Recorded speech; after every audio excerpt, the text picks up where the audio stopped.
Écoutez-moi un peu le son de cette nouvelle Ford GTLM qui vient d'être ajoutée sur Forza Horizon 5. Un son unique sur le jeu de V6 qui sonne vraiment course et qui sonne vraiment, comment dire, agressif. Et ça fait plaisir, c'est vrai que les nouvelles voitures qui viennent d'être ajoutées sur Forza Horizon 5 avec la saison 33 font en général des sons vraiment cool. Et c'est le cas je trouve de celle-ci, cette Ford GTLM qu'on va tester aujourd'hui. Voilà, bienvenue à vous dans cette nouvelle vidéo sur le Top Gear Equinox.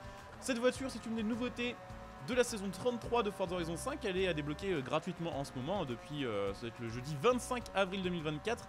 Elle est à 20 points de section de festival, donc ça se débloque quand même assez rapidement, assez facilement. Sachez qu'en plus, cette semaine, si vous farmez bien les points, vous pouvez aussi débloquer la Chevrolet Camaro Pro Stock, qui est la grosse récompense de toute la saison 33. 80 points se font dès la première semaine, j'ai réussi à le faire, j'ai d'ailleurs fait une petite vidéo sur cette voiture, si ça vous intéresse. Voiture qui est elle aussi très très cool. Mais aujourd'hui, voilà, on va se concentrer sur cette Ford GTLM qui est un retour d'un ancien Forza, puisque celle-ci, on l'avait sur Forza Horizon 3, si je ne dis pas de bêtises.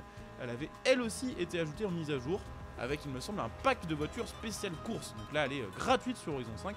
Ça fait plaisir, et de ce que j'ai entendu, ou de ce que j'ai lu surtout dans les commentaires en live et sur les autres vidéos que j'ai fait sur cette saison, cette voiture serait quand même très rapide et serait actuellement la voiture la plus rapide testable sur la saison 33.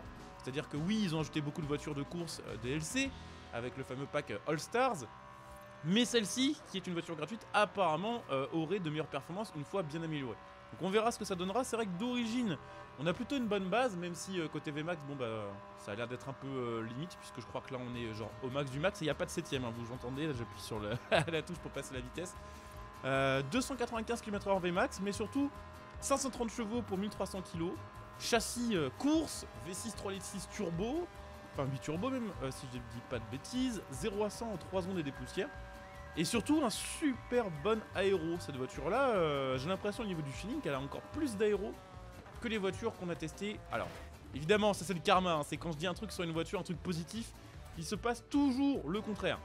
Mais cette voiture je trouve a plus d'appui aérodynamique que les autres voitures justement que j'ai pu tester avec les DLC GT3, GTE qui viennent de sortir sur le jeu. Donc potentiellement que cette voiture, si on peut effectivement lui mettre un gros moteur swappé, ou si on peut améliorer beaucoup le moteur de base, potentiellement ça donnera une très bonne voiture. J'espère qu'on pourra la monter en X, j'espère qu'on pourra faire plein de trucs avec, parce qu'honnêtement elle est cool à conduire. Et puis plus le temps passe, plus cette voiture, la Ford GT au final paraît cool. Je me rappelle, vous pouvez me donner un petit peu votre avis dessus en commentaire, mais je me rappelle qu'à l'époque, quand la Ford GT avait été annoncée, la nouvelle génération, avec le V6 EcoBoost, j'avais du mal à croire que c'était une Ford GT. Je me rappelle que je voyais des photos et tout, je comprenais pas trop si c'était un concept car ou si c'était vraiment une Ford GT. Et le fait qu'ils mettent un V6 à la place du V8, ça m'avait un peu...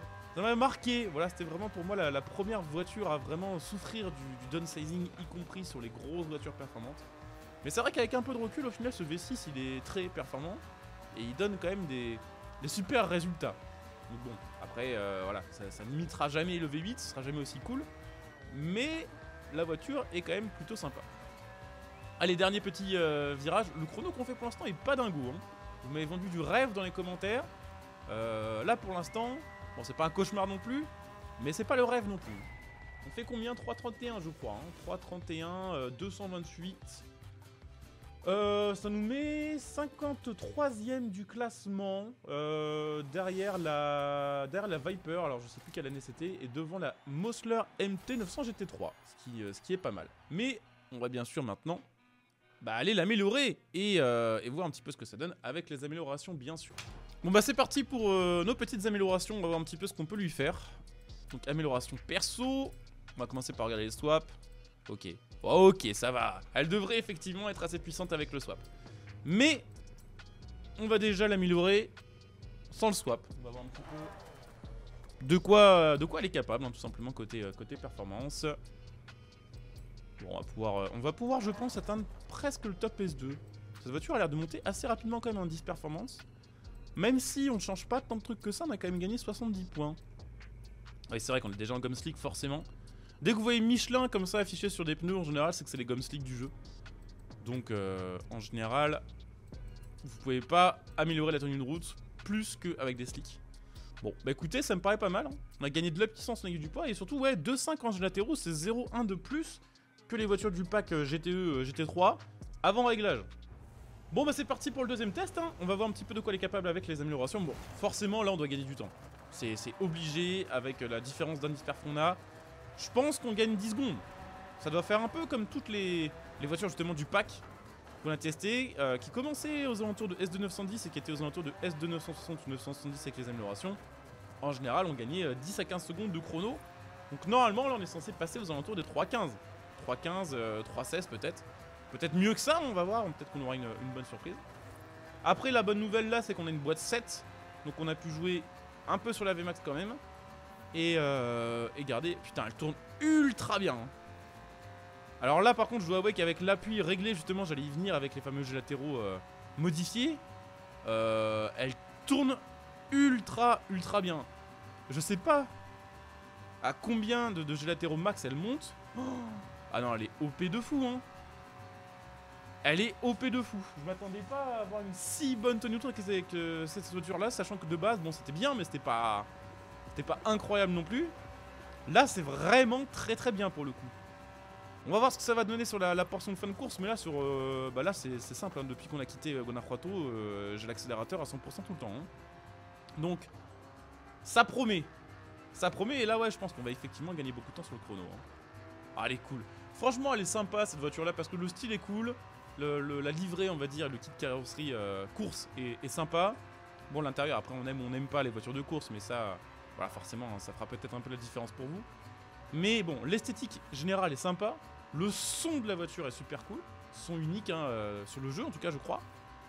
Les améliorations, à mon avis, laissent quand même pas mal de choix. Les réglages sont cool. La tenue de route est OP de fou. La VMAX est pas terrible, mais elle est suffisante, on va dire, dans des catégories comme ça. Le seul petit défaut de conduite, peut-être, c'est le freinage. Le freinage n'est pas si dingo que ça. Il est bon, mais il est pas si fou.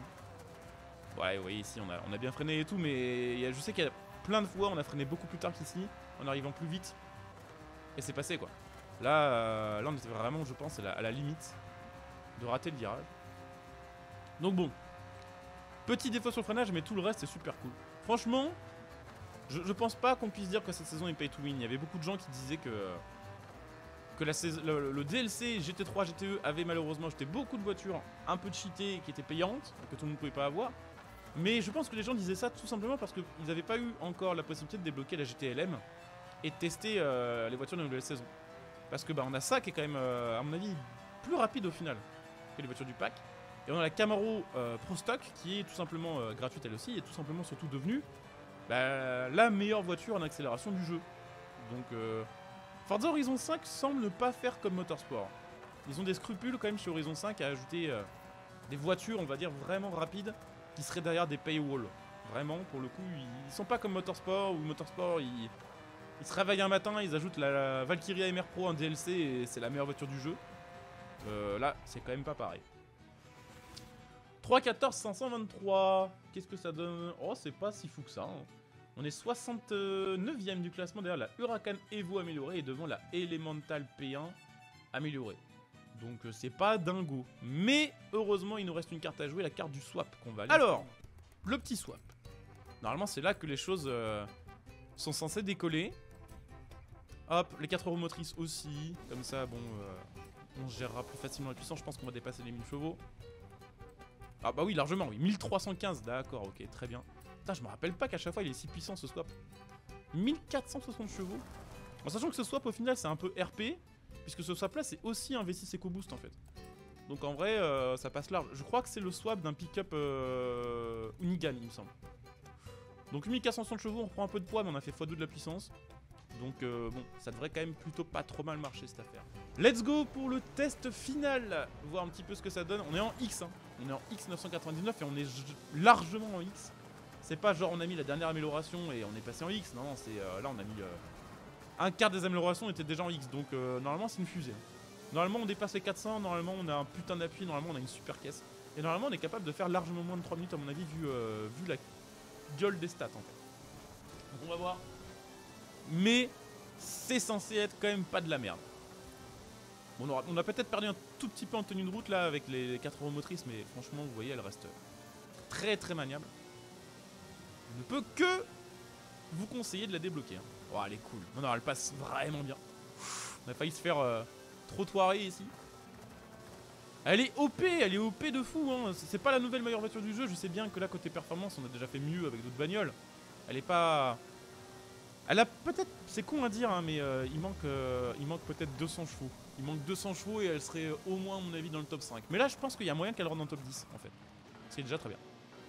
Donc on va voir. En tout cas, j'espère que cette petite vidéo, même si bon, je suis un peu en retard par rapport à d'autres sur la GTLM, vous aura plu. Je préférais effectivement mettre l'accent sur la Pro Stock, qui était vraiment la voiture que j'attendais le plus sur la saison. Si la vidéo vous plaît, comme d'hab, je vous invite à laisser un like, à vous abonner, à commenter, bien sûr. Bien sûr aussi à venir me follow sur Twitch, sachant qu'en ce moment, je fais quand même pas mal de live. Vous pouvez venir me follow pour être notifié des prochains lives. Je fais du Forza sur la chaîne Twitch, mais je fais aussi du Gran Turismo, du Need for Speed, des jeux de F1, des jeux de moto, des jeux d'aventure, des jeux d'action. Je fais plein de choses. Donc n'hésitez pas à venir follow, à claquer votre prime si vous voulez soutenir la chaîne. Et puis bien sûr, comme d'hab aussi, à utiliser mon lien Instant Gaming qui vous permet d'acheter vos jeux moins chers en donnant un coup de pouce à la chaîne. Donc c'est tout bénéf pour tout le monde. Allez, on se ressaisit. On est passé fort ici, hein. Rappelez-vous que 300 km/h, ici c'est quand même... quand on passe à 300 ici, dans ce virage-là, celui qu'on a fait juste avant, merde, c'est qu'on a vraiment une bonne bagnole. On va peut-être rewind quand même, histoire de pas perdre... de temps sur le chrono, c'est ma faute là, 100%. Je vous disais, le freinage de cette voiture est pas si excellent que ça. Hein. C'est vraiment le seul point négatif.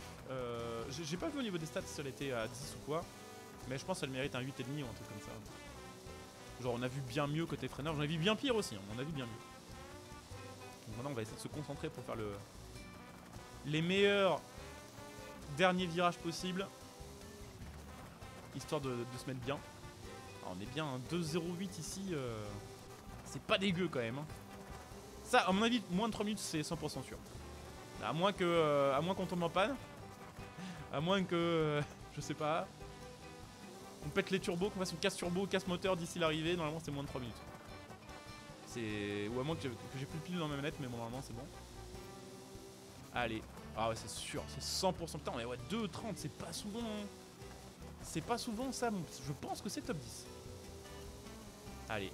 Dernier virage, dernier gros virage avant la chicane finale là. Oh, ça va, ça passe. Ah ouais, moins de 3 minutes c'est 100% sûr. Ah ouais non, c'est un monstre. Elle est vraiment OP là pour le coup. Je sais pas combien on a fait, 2,54 je dirais. 2,54, 447.